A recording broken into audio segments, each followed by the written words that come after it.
অসম চৰকাৰে বিটিআৰ চুক্তিৰ যে দফা ৰূপায়ণ সম্পূৰ্ণ কৰা নাই বুলি আপুনি ক'ব কি ক'ব? নাই, এই কথাটো যি এটা শিক্ষাৰ এটা দফা আছিল যে 6.3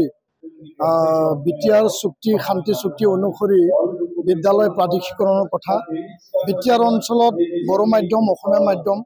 আৰু বিটিআৰৰ বাহিৰত বড়ো মাধ্যমৰ বিদ্যালয় প্ৰাদেশিকৰণৰ যি কথা ইয়াত উল্লেখ আছিল, 5টা বছৰ যিহেতু হ'বলৈ গৈছে,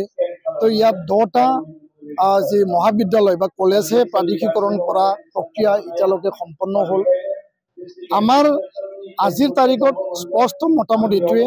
অসমৰ মাননীয় মুখ্যমন্ত্ৰী ডাঙৰীয়াক, শিক্ষামন্ত্ৰী ডাঙৰীয়াক আমি আহ্বান জনাইছোঁ যে যি LP স্কুল, ME স্কুল, হাই স্কুল, হায়াৰ ছেকেণ্ডাৰী আৰু জুনিয়ৰ কলেজ প্ৰাদেশিকৰণৰ যি কথা আছিল, সেই কথাটো সময় সাপেক্ষে যেনেকুৱা হ'ব লাগিছিল, সেই কথাটো হৈ উঠা নাই। আৰু ইয়াৰ কাৰণে মই মুখ্যমন্ত্ৰী ডাঙৰীয়াক, শিক্ষামন্ত্ৰী ডাঙৰীয়াক কাতৰ আহ্বান আৰু দাবী ৰাখিছোঁ যে বিদ্যালয়, মাতৃভাষাৰ বিদ্যালয় জীয়াই ৰখাৰ স্বাৰ্থত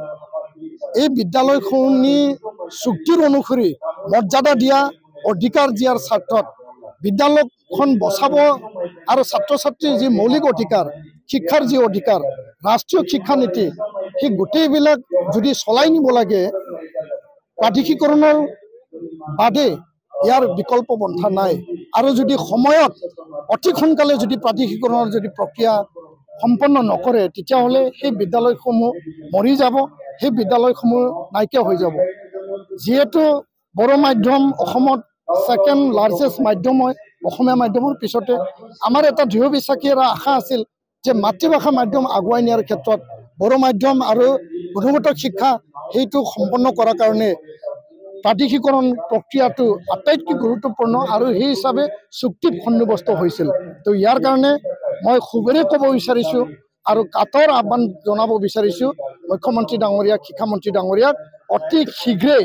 বড়ো মাধ্যম, অসমীয়া মাধ্যম, বিটিআৰৰ আৰু বিটিআৰৰ বাহিৰৰ বড়ো মাধ্যম আপোনালোকে প্ৰাদেশিকৰণৰ কাম সম্পন্ন কৰক আৰু চুক্তি অনুসৰি যি কমিটমেণ্ট, যি প্ৰতিশ্ৰুতি, এইটো আপোনালোকে পালন কৰক আৰু সেই বিদ্যালয়সমূহ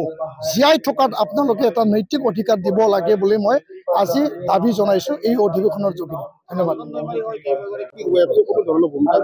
কি বিদ্যালয়?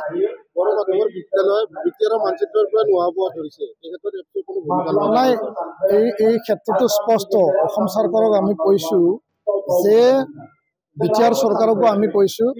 শিক্ষক নিযুক্তি সময়মতে দিব লাগে। টেট শিক্ষক নিযুক্তি দিছে আৰু নিযুক্তি দিব লাগিব। আৰু লগতে ছাত্ৰ ছাত্ৰীৰ সংখ্যা কমি গৈছে, তো শিক্ষক নোহোৱাৰ বাবে ছাত্ৰ ছাত্ৰীৰ সংখ্যা কমি যোৱাৰ কাৰণে এই যি এটা পৰিৱেশ হৈছে, সেই পৰিৱেশটো চৰকাৰে সময় সাপেক্ষে পদক্ষেপ লৈ পেলাই সমাধান কৰিব লাগে, এইটোৱে আমি কৈছোঁ। বিদ্যালয় জীয়াই ৰখাত ৰাইজৰো দায়িত্ব আছে, সামাজিকভাৱে দায়িত্ব আছে, আমাৰ নিচিনা জাতীয় দল সংগঠন, ছাত্ৰ সংগঠনৰ দায়িত্ব আছে আৰু চৰকাৰৰ যি গুৰু দায়িত্ব, শিক্ষক দিব লাগে, আন্তঃগাঁথনি ঠিকে ৰাখিব লাগে, ছাত্ৰ ছাত্ৰীক আকৰ্ষিত কৰিবৰ কাৰণে মাতৃভাষা মাধ্যমত চৰকাৰৰ যিখিনি পদক্ষেপ, গুণ উৎসৱ তেওঁলোকে পাতিছে, গুণ উৎসৱ মানে ইয়াত মূল্যায়ন কৰা হৈছে, মূল্যায়নৰ পিছত কি পদক্ষেপ হৈছে সেইটোৱে মূল। আৰু মূল্যায়ন কৰি পেলাই যদি পদক্ষেপ নলয়, তেতিয়া সেই বিদ্যালয়ত যি একশ্যন হ'ব লাগে, সেই বিদ্যালয়ত যি এটা ভাল পদক্ষেপ হ'ব লাগে, সেইটো নহ'লে বিদ্যালয়ৰ যি অৱস্থা, যি স্থিতি, সেইটো ভালতকৈ বেয়াহে অৱস্থা হ'ব। ধন্যবাদ। নাই, এইটো গণতান্ত্ৰিক দেশত সকলোৱে নিজৰ কথা ৰাখিব। আমি যি এটা আন্দোলনৰ পৰিক্ৰমা দি আহিছে, যি জাতিৰ অস্তিত্বক লৈ পেলাই কাম কৰিছে, সেই অস্তিত্বটো জাতি নিৰ্মাণৰ কাৰণে আমি এতিয়া ব্যৱহাৰ কৰিব বিচাৰিছোঁ। কোনোবাই আৱেগিকভাৱে ক'ব সেই কথাটো কোনটো দিশৰ পৰা আহিছে, কোনটো এংগলৰ পৰা আহিছে আৰু কি অবজেক্টিভ লৈ পেলাই তেওঁলোকে বড়োলেণ্ড যি দাবীৰ কথা প্ৰসংগ তেওঁলোকে ওলাইছে, সেই কথাটো চাব লাগিব। কাৰণ বড়োলেণ্ড আন্দোলন এটা গণ আন্দোলন, এটা মাছ পিপল মাছ ৰেভলিউশ্যনৰ এটা আন্দোলন আছিল, উপেন ব্ৰহ্মৰ আন্দোলন, গণতান্ত্ৰিক এটা আন্দোলন, গণতান্ত্ৰিক পন্থাৰে। আৰু সেই আন্দোলনটো যি মৰ্যাদা, যি এটা খ্যাতি মানে অৰ্জন কৰিলে, সেইটো সৰু পৰ্যায়ত আন্দোলন কৰি পেলাই সেই পৰ্যায়ত কোনোবাই মানে নিজৰ দৃষ্টিভংগী নিজৰ এটা মানে অবজেক্টিভ নিজৰ এটা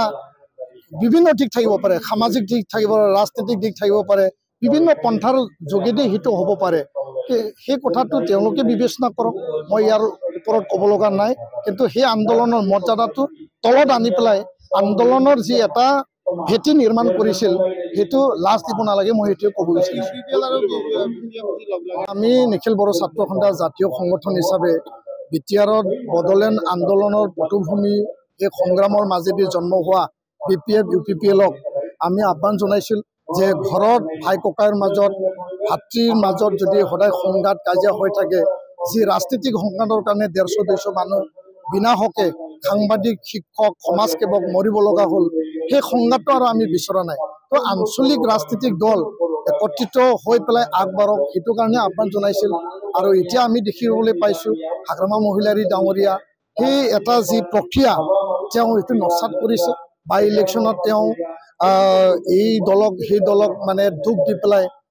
সেই যি এটা প্ৰক্ৰিয়া মই স্বয়ং হাগ্ৰামা মহিলাৰী ডাঙৰীয়াক লগ ধৰিছিলোঁ যোৱা মানে ছেপ্টেম্বৰ অক্টোবৰ মাহত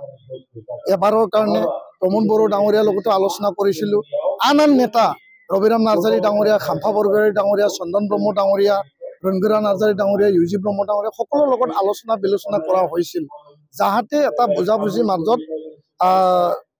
এই ৰাজনৈতিক যি এটা প্ৰক্ৰিয়া সেইটো আগবাঢ়ি যায় কিন্তু তেওঁলোকে যি এটা চিন্তাৰে নস্যাৎ কৰিলে ইয়াৰ পিছত আৰু আমি এতিয়া পুনৰ চিন্তা কৰা নাই সময় আহক নতুন বছৰ আহক তেতিয়া আমি চিন্তা কৰিবলৈ সাহস পাম 2025ত যদি নতুন বছৰে আমাক মানে সাহস দিয়ে তেতিয়া আমি পুনৰ ইয়াৰ কাৰণে কাম কৰিম বুলি আমি আশা কৰিছোঁ ৰঞ্জন দৈমাৰী আৰু 6গৰাকী যিখিনি প্ৰাক্তন NDP সদস্য চুক্তিৰ পিছত শান্তি চুক্তি যিহেতু সম্পাদিত হ'ল ইয়াৰ পিছত তেওঁলোকক যিহেতু চুক্তিৰ আগতে কনভিক্ট কৰা হৈছিল বা যাৱজীৱন কাৰাদণ্ড হিচাপে এটা ৰায়দান দিয়া হৈছিল সেই ৰায়দানটো সুপ্ৰিম কোৰ্টত পুনৰ আৰ্জি বা আমি বেলৰ কাৰণে আমি আবেদন জনাইছিলোঁ একেলগে আমি সকলোৱে মিলি ঘৰৰ পৰিয়াল প্ৰাক্তন NDP এপছু চুক্তি স্বাক্ষৰকাৰী দল সংগঠন যোৱা 18 তাৰিখে মহামান্য উচ্চতম ন্যায়ালয়ে এই যি বেলৰ যি আবেদন আছিল সেইটো কনচিডাৰ কৰা নাই তেওঁলোকে সেইটো পিছুৱাই দিছে পুনৰ আকৌ 2025ত ইয়াৰ কাৰণে শুনানি গ্ৰহণ কৰিম বুলি তেওঁলোকে কৈছে তো ইয়াৰ কাৰণে আমি আমাৰ দাবী আমাৰ আহ্বান আমি সদায় সেই কথাকে বাৰম্বাৰ কৰিছোঁ যে শান্তি চুক্তিৰ পিছত চুক্তিত যিসকলে স্বাক্ষৰ কৰিছিল স্বাক্ষৰকাৰী আৰু চুক্তিৰ সংগ্ৰামী দল সংগঠনৰ নেতৃবৃন্দ কেন্দ্ৰীয় কাৰাগাৰ গুৱাহাটীত যি তেওঁলোকে আবদ্ধ হৈ আছে তেওঁলোকক মুকলি আকাশত এৰিব লাগে আইনী প্ৰক্ৰিয়া জুডিচিয়েল মেটাৰ যি আছে এইটো সময় সাপেক্ষে ইয়াৰ এটা মানে সমাধানৰ সূত্ৰ চৰকাৰে ওলাব লাগে আৰু কেন্দ্ৰীয় চৰকাৰ ৰাজ্য চৰকাৰ গৃহমন্ত্ৰী ডাঙৰীয়াকো আমি কৈছোঁ অসমৰ মুখ্যমন্ত্ৰী ডাঙৰীয়াকো কৈছোঁ যে অতি শীঘ্ৰে NIA কোৰ্ট CBI কোৰ্ট কেন্দ্ৰীয় কাৰাগাৰত থকা ৰঞ্জন দৈমাৰী সহ আন 60-70 গৰাকী যিসকল আছে আপোনালোকে সকলোকে মুকলি আকাশত এৰি দিব লাগে যিহেতু আলফা শান্তি চুক্তি হ'ল তেওঁলোকৰ কোনো কেডাৰ এতিয়া জেলত নাই আদিবাসী আৰু চাওতাল চুক্তি হ'ল তেওঁলোকৰ কোনো কেডাৰ জেলত নাই আৰু লগতে ডিমাচা কাৰ্বি চুক্তি হ'ল তেওঁলোকৰ কোনো কেডাৰ জেলত নাই সেইকাৰণে শান্তি যিহেতু চুক্তি হ'ল শান্তি এতিয়া বিৰাজমান আৰু ইয়াৰ কাৰণে মই আহ্বান জনাইছোঁ কেন্দ্ৰীয় আৰু ৰাজ্য চৰকাৰক যে তেওঁলোকক মুকলি আকাশত এৰি দিব লাগে তেওঁলোকে ৰাষ্ট্ৰ আৰু দেশৰ কাৰণে বা ৰাজ্যৰ কাৰণে কোনো তেনেকুৱা বেআইনী কাৰ্যকলাপ তেওঁলোকে আৰু নকৰে কাৰণ চুক্তিত সকলোৱে আবদ্ধ হৈছে অস্ত্ৰ তেওঁলোকে অলৰেডি জমা দিলে এনেকুৱা